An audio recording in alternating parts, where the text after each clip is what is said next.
Well, thank you for joining. If you were watching the news channels on Saturday, Groundhog gets it right 40% of the time. Predicted an early start to spring, so I think this is 1 year where he's probably nailed it. We'd like to update you on 4 key things: enrollment, advancement, next steps in residence life, and then academic program innovation. So we'll call on our different cabinet members, starting with Brian Dalton, to provide the updates, and then we'll leave some time for questions at the end. Brian.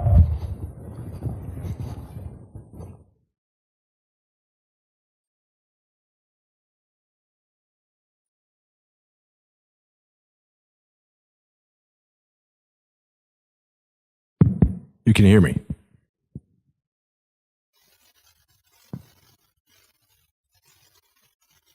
Okay, briefly, I just want to let you know where we are on a number of different fronts coming out of Alumni Hall, management. We have, as you know, marketing and communication was temporarily assigned to me during the interim period while we're doing a search for candidates. As of right now, we have 5 candidates who we've identified to come into campus. There may be a 6th. That will begin in earnest the week after this one.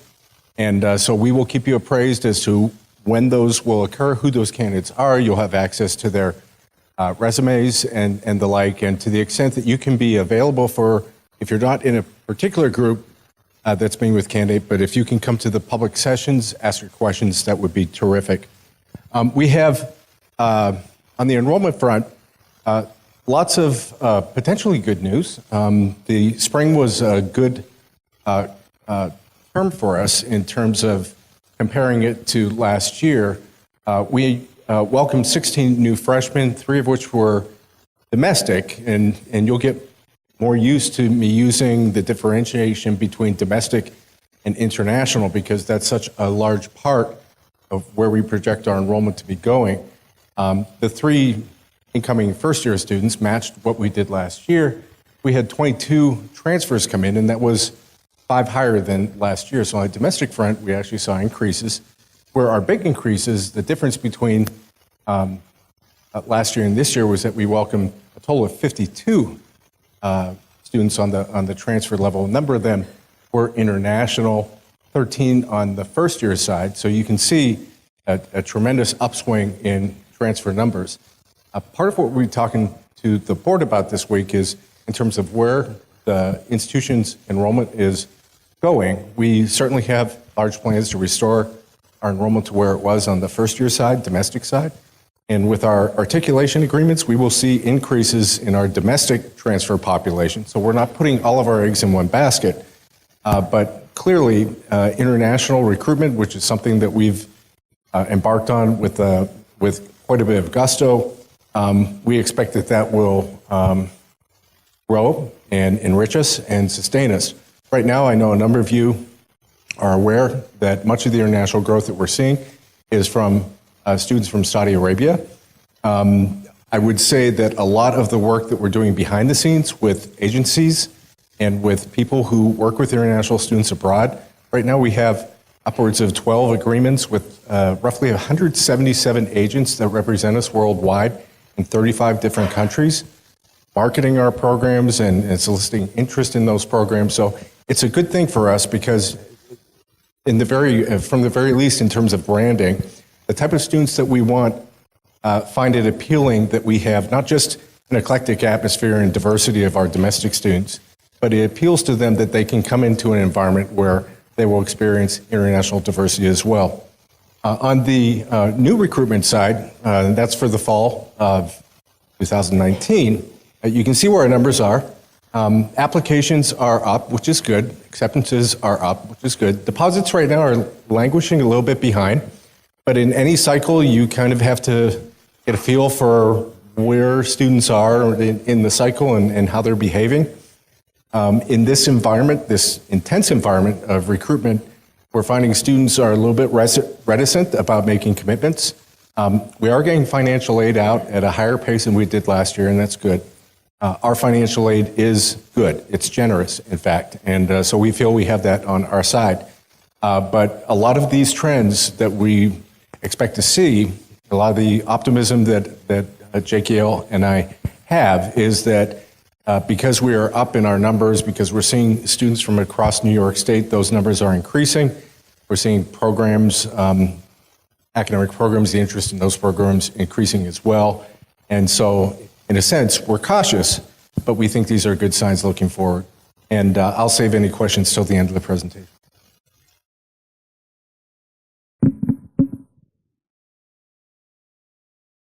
This is Jason Amor, by the way. Thanks. Appreciate that. Good afternoon, everybody. Advancement, we're having a very strong year. And what I've done here is I've tried to break out what our pledges in cash go to support. So we have attained $32.4 million in new cash and new pledges. Just a quick point, a pledge is just that. And most of our biggest pledges are paid over a 5-year period, but we count the pledge in the year we receive it. So after this year, those pledges will be receivables. We don't double count it when it comes in. But what I've done is kind of break out where the dollars are going to. We're very donor-centered, so in order to increase our engagement with our donors, we let them designate where their passions are, and that's where the money legally has to go. So when the donor decides they want to set up an endowed scholarship with us, we appreciate that greatly. That's where the money goes. So we don't have the ability to move or do anything like that with it. So as you see, I've outlined some of the areas where we are hitting it this year. $10 million to support capital projects. You've seen some of those. There's a couple that are going to be happening here in the next couple months. The link between Moskowitz and Teft. Just that's kind of what those capital projects are.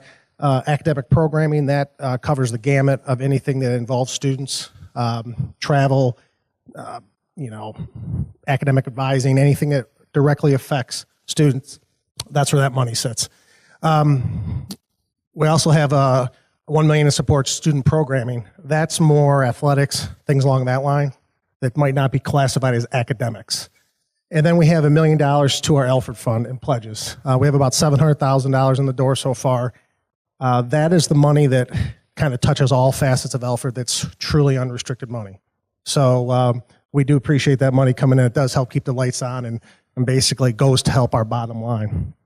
We have 493 Saxon Circle members. We've raised about $9 million in total for that. 47 of you, faculty and staff, have participated in that. I greatly appreciate that. And 41 of our students, which is a fantastic number. A couple years ago when Mark and I talked, we thought we could get one student. It'd be a miracle. But we have 41 wonderful students, and you all know students don't have a lot of money. But they're each giving us at least $100 a year. So it's really gratifying that they're starting their road to philanthropy with us. So I'll hold off on any questions. Thank you.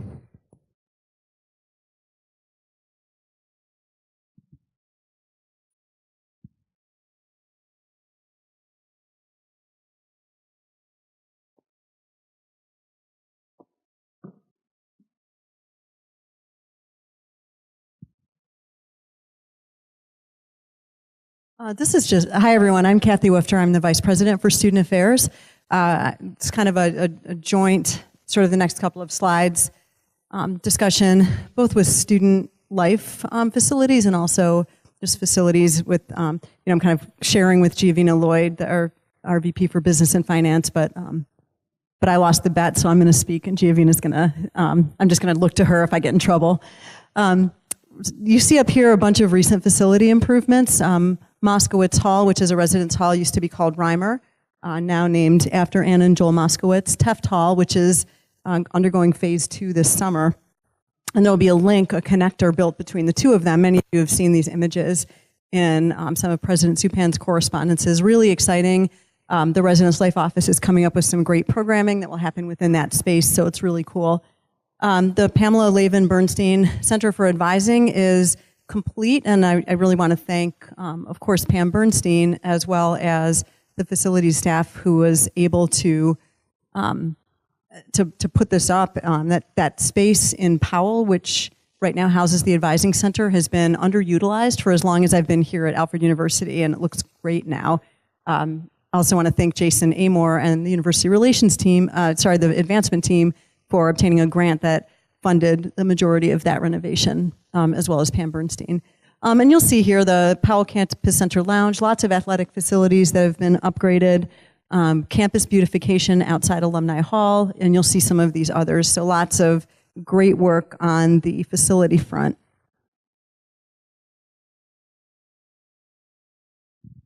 We are in the midst of a residence hall master planning process. And really the impetus for this was our kind of knowledge and understanding that our residence halls are, they're fine, but we've heard, of course, over the years from students, we've seen our competition. We know what people are looking for, both students, families, and we need to renovate. We need to make them more competitive. And really, I know there's some students here. Any of the students who took the time to fill out the year's worth of winter break surveys that Residence Life conducts every year, thank you so much for doing that. That really matters. Your voices matter, and this is what tells us, kind of what we need to do. We're working with a company called Credo. They are a company that specializes in doing residence hall and other types of master planning in terms of facilities, and they specialize in schools like us, small, private, academically strong, and so their list of clients is impressive, and we're really pleased to be partnering with them. And we also want to thank trustees Charlie Joyce and Marlon Miller for funding this project for us. Just to give you some really brief highlights, Credo is, they're going to be visiting for 3 intensive, what they're calling workshops, multi-day visits to campus, in which they're meeting with a bunch of different groups. I'm sure many of you in the audience have already met with them or have been invited to meet with them. So one of the meetings, because the time horizon's pretty short, we want them to be finished with their work by the end of March, early April, so that we can start making decisions quickly, so that all of you here who are students in the audience and who are returning can see these changes happening quickly. But they did start and did their first workshop over the winter break early January. Many students were not here at this time, but again, the students who were, some of the student athletes who were back, a few others on campus, RAs, RDs. Thank you to those of you who participated in the first workshop. The second one is coming up in February at the end of the month, and the third one will be at the end of March. What else? One of the couple, like it says, preliminary insights from visit 1. They did let us know that for our campus, looking at the second bullet point first, our facilities are in good shape. They have good bones. They were constructed well. They told us things like, if this was bad construction, you'd start to see, cracks. You'd start to see things really falling apart. And what we're seeing is pretty solid construction. We need to look at the insides. We need to think about renovation. But so for Alfred University, it may be that undergoing renovation is a better choice for us than demolishing and building new. Again, this is preliminary, so they reserve the right to change their minds after they do more research and come back a couple more times. They did say our facilities are pretty good, better than average in terms of the schools that they have been called in to assist with. So, they're not saying like they're better than average compared to every single university on the planet. They're saying, the schools they've worked with, we should be proud. We're in good shape. So we're starting from a position of strength, which is nice. we've got work to do. You all know that, but it's not like, things are terrible.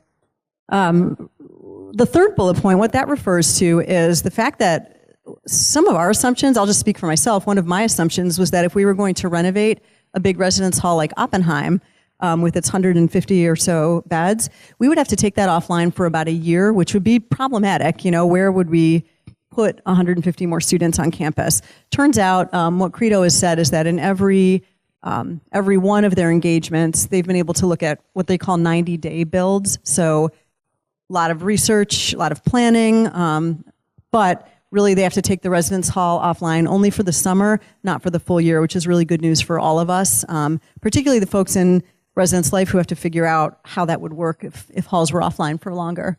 The fourth bullet point, really what that means is the first group of students they talked with, which were probably 35 or so students, they indicated that the things that students wanted are not over the top. They're achievable. Things like good Wi-Fi, more convenient parking, individual temperature controls in the rooms, things like that. They weren't asking for those crazy amenities that you read about sometimes for other schools. Again, good news for us, and not unexpected, but I think we could do these things. And then, finally, a few more visits are planned, and there's going to be a lot of input requested. So, and again, any of you that are students in the audience, you've probably gotten a request from me to participate in some lunches and dinners with Credo, and please know how important those are, because your voice is more important than mine in this process. So thank you.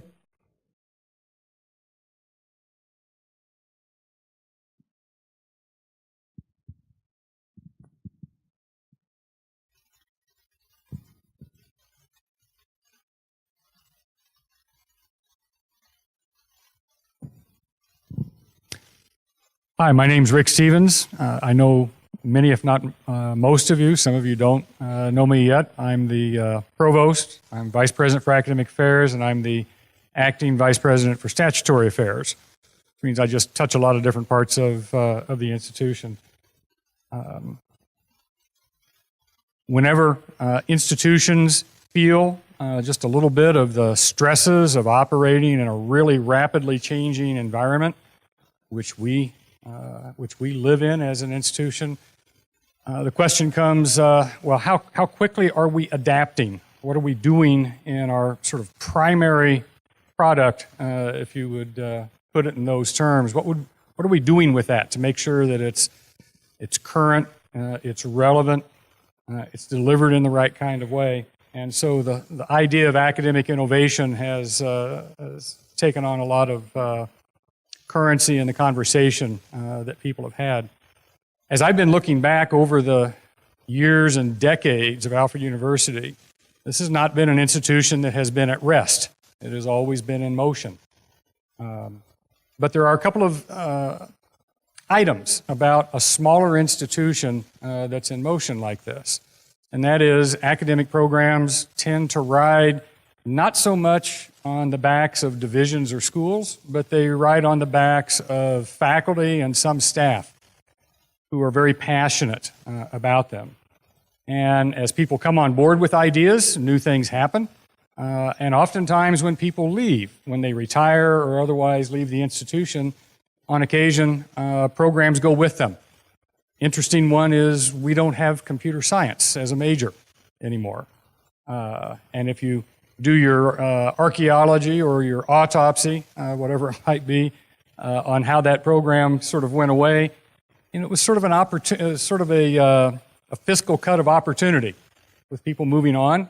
And if we take a look at that in a larger picture, we would say, well, why would we not continue to invest in that? Isn't that something that has a lot of currency, a lot of relevance to us today? So there's been a lot of motion over the years. But here are some things that have been happening just very recently in terms of movements forward. We are literally in the middle of the first year of APEX programming, applied and experiential educational opportunities. Just so you know, that was actually an academic affairs proposal to try to provide funding to students to do research, to travel, et cetera, that would broaden their opportunity structure. MFA in painting.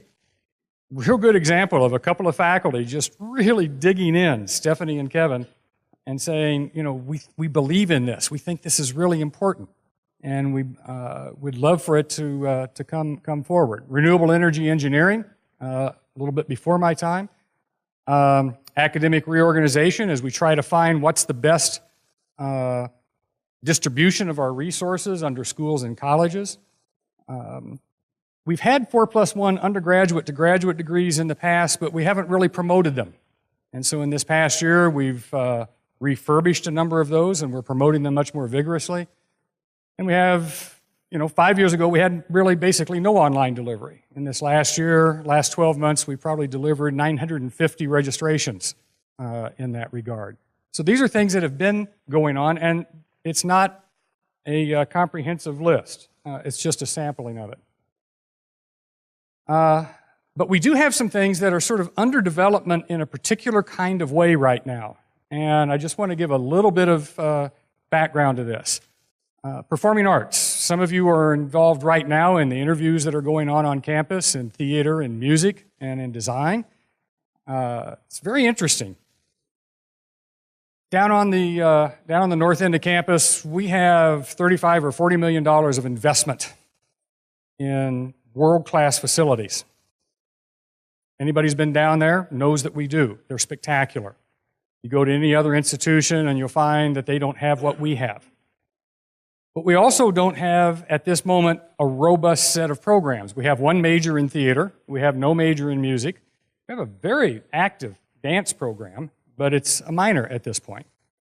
And so we're looking for ways to try to build that up.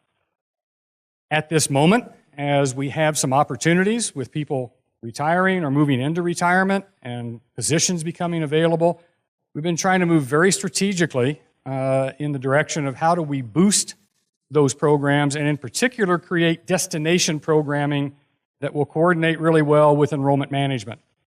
We're not out there really promoting a program that we have and not promoting destination programs to students, then we can't expect robust enrollment in these as we go forward. We need a healthy performing arts program in order to have a healthy university. The alternative question, just for clarification, might be, if we didn't have those facilities, would we go ask for $35 or $40 million to go build them right now, at the same time not having majors in most of those programs? Probably not. So given that we have them, and we're fortunate in that regard, and we have faculty and faculty lines available to us, then we're trying to give that a whole new kind of energy. Data analytics. I referred just a little bit earlier to the fact that we don't have computer science anymore. We do have a minor, but that only came back online just a couple of years or so ago. The question, as people have been discussing directions we might be moving, is, well, what's going to happen in the broad area of data analytics? Everything on the one hand from business and marketing to demography and statistics and the social sciences, to artificial intelligence, augmented reality, cybersecurity, all of those kinds of things that suggest that data touches all of us. And it touches us in more ways than most of us can imagine, but it's certainly an element of our future that we believe our students are going to benefit from if they have some concept of it. So we're taking a good hard look at that right now. We're already in the delivery phase of a new minor in leadership. Mark Lewis in business was instrumental in helping develop this. It's being delivered right now to students this semester. We believe that it will have an impact on our retention of students and the development of capacity among our students on campus at the moment. Research and engineering. We're all thrilled that Gabby's here. She's right here. I'm just pointing at her. Gabby's our new, Gabby Gousted. Dr. Gousted is our new Dean of Engineering, and she's got a lot on her plate already. Among other things, she's, brimming with ideas about what can be done in engineering to foster more and better enrollment, to coordinate better with enrollment management, to move students through our programs, and to find those edges that we think we can move on in various directions. A logical piece of that, and it's why research is connected to it, is in the last year we were able to get renewal of our CAT, our Center for Advanced Ceramic Technology. It was not an insignificant thing. It was $9.2 million in 10 years, which has been a really, really good thing for us. But we'd kind of reached a little bit of a plateau in terms of how much revenue we were generating from research activity. And we're literally in the middle, near the end of trying to hire a position that in the past would have been the directorship of the CAT. Today, it's been redefined as an associate provost for research and economic development to try to build that capacity across the institution. But it'll have primary connections to the CAT and to engineering. And so we have great hopes for how that will develop out for us. And then AUNY and graduate tuition. What the heck is AUNY? AUNY is sort of the marketing term that we use for what most of you would consider to be our downstate programming or our off-campus programming. It just simply means Alfred University in New York, somewhere. And this is a different take on academic innovation. It's not the proposal of new programs, it's an evaluation of what we do with our graduate programs in terms of tuition. And here's the reason why we're taking a look at it. We have graduate programs with a new one coming online in LAS in athletic training in another couple of years. We'll have them in all of our schools and colleges. There'll be a graduate degree. Question is, what is the purpose of the graduate program? And some of us say, well, it's just, it's to educate students. It's kind of self-evident. Well, but there's different primary purposes. We use a lot of graduate students, primarily from our business degree, the MBA, as well as our graduate program in counseling and school psychology, as labor on campus. They populate our coaching ranks. They populate the Center for Academic Success, the Counseling Center. They work in other capacities in student affairs, residence hall directors, etc. And so we exchange tuition for their labor. That's a normal thing that happens in a lot of institutions. When I was as a graduate student at the University of Kansas, TAs like myself taught 73% of the undergraduate FTE. We were simply labor. That's how they made those things work. And that's an okay thing for us. But is that all that it can be or has to be? In the MFA in painting, for example, it is the first tuition-driven MFA program that we have. That is, part of its logic was to actually generate a revenue stream for us. So revenue is another concept that we would be interested in having graduate programs for.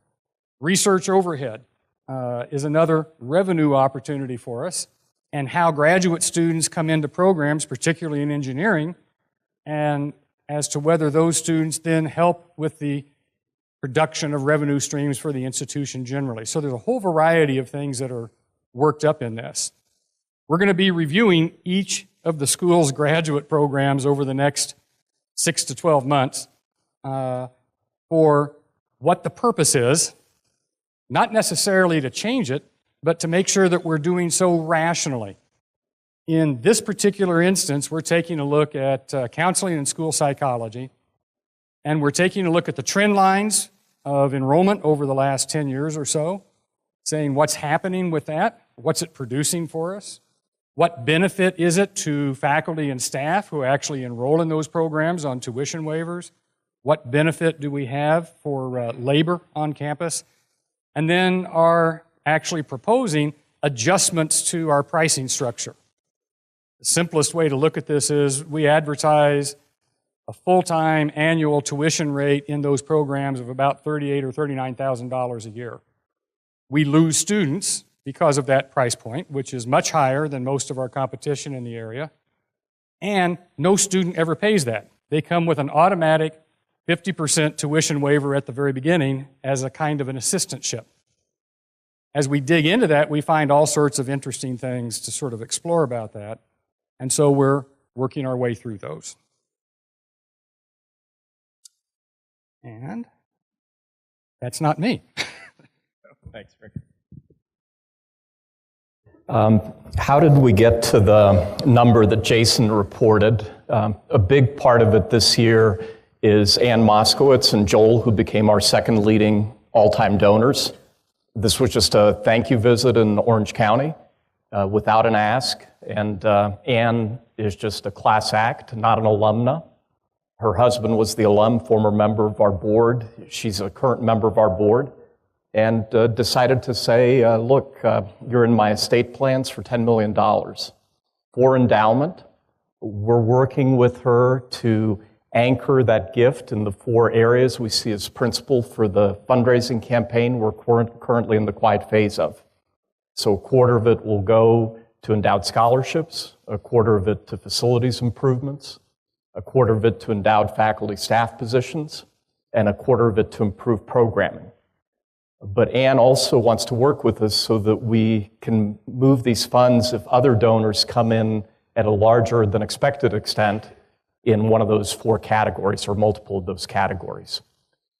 We have something called the Heritage Circle, individuals that put us in their estate plans. We right now have 38 of those members that have been willing to say, I'm in for a certain number. And across the 38, it totals roughly $30 million committed to our university. According to industry practices in higher ed with estate planning, generally you realize about 150% of what people commit to on paper. We also have a like number of Heritage Circle members that haven't yet committed to a number. They've told us, you're in our estate plans, but we'll need to keep working with them, ideally to specify what they want to support. And there are a variety of reasons. Sometimes they want to stay on the quiet, family considerations, and so they don't appear on too many radar screens. But as many as possible, we're working to document through Jason and his team what people would like to support. Can't underscore how important a role our board chair, Greg Connors, has been playing, both in being a member of the Heritage Circle and also encouraging people that this is just what we do as alumni of Alfred University. So each board member, new person, or the renewal process, having the face-to-face conversation and making sure there's clarity in what the expectations are, involvement, guidance, but also philanthropic leadership. That'll pay great dividends for us going forward. In addition to Ann's commitment and Joel's, we were able to celebrate some athletic facility improvements in the Joyce Walton Center, something that Sherry Walton, a 2-time alumna, and Charlie Joyce, a member of our Board of Trustees, are very excited about, and you saw in a recent email, helping us underwrite the launch of the minor. And this was something Abby Griffith played a key role in writing the initial proposal, Diana McGuire in the College of Business. It's open to all our students campus-wide. It just recently launched, but they really believe this will pay a great dividends for us. They're also interested in making sure we find a worthy successor to Kathy Woofter. So the lion's share of their recent commitment for the next 5 years is to support student affairs. And we hope this will eventually lead to the first endowed student affairs VP position in the country. But they wanted to try it, and see how it works over the next 5 years with their support. Charlie, on his own, has also committed $2 million to help us with further athletic facility improvements, in particular to expand what we do in Jericho Hill. This is a pretty significant undertaking financially for us. We're still testing the tires on this, and we'll need some other gifts to happen before we can start more broadly breaking ground. But we have considerable acreage there. There are some pressures on student practice times, given our facilities right now closer to campus. If we're able to expand to Jericho Hill, it will allow us to also increase the number of Division III athletic teams we have on campus.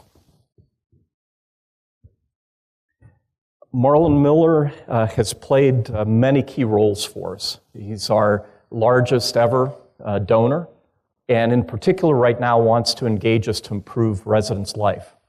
So over a 5-year period, he's committed $2.5 million, of $500,000 a year. And in addition to that, he's co-underwriting with Charlie Joyce, the study by Credo. So he's particularly interested in what recommendations will come from that process and who else will step forward to look at the next steps that we intend to undertake with residents' life, and wants to promote broad-based engagement in that effort.